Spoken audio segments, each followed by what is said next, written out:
The first time anyone heard it, they thought it was just the wind, a low, eerie hum drifting through the trees, carrying a melody so faint it almost wasn't there. But as the nights passed, the sound grew louder, more distinct, like a song. Deep in the heart of Blackthorn Forest, the villagers knew better than to wander after dark. The forest had secrets, whispers of a man who once lived among the trees, his axe carving paths through the wilderness. They called him the Hollow Man. No one knew his real name, only that one day he simply vanished, left behind his tools, his cabin, and his unfinished work.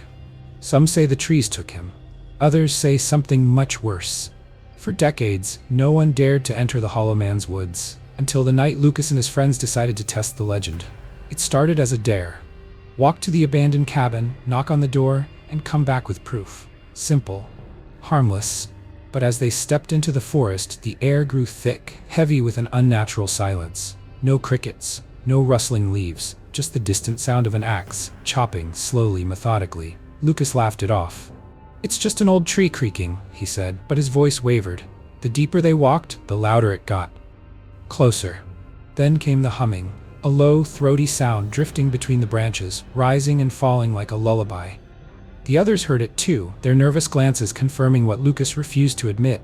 Something was out there, watching, waiting. The cabin stood at the heart of the forest, its walls rotting, its windows shattered.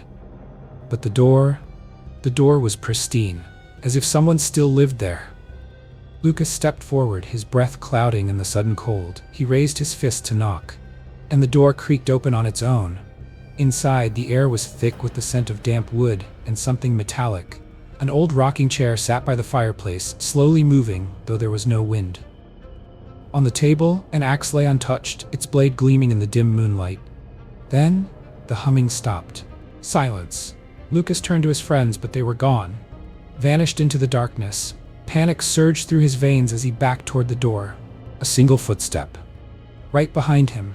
The rocking chair stilled, the air turned ice cold, and in the reflection of the axe's blade, Lucas saw him, the Hollow Man. No eyes, no face, just the outline of a man, his head tilting, listening. And then, in a voice that was not human, not earthly, it whispered, "Finish the song." The door slammed shut, the axe lifted on its own, and outside the wind began to hum again. The next morning the villagers found the cabin empty. No sign of Lucas or his friends, only the rocking chair, moving gently, and on the floor, freshly carved into the wood, a single name, Lucas.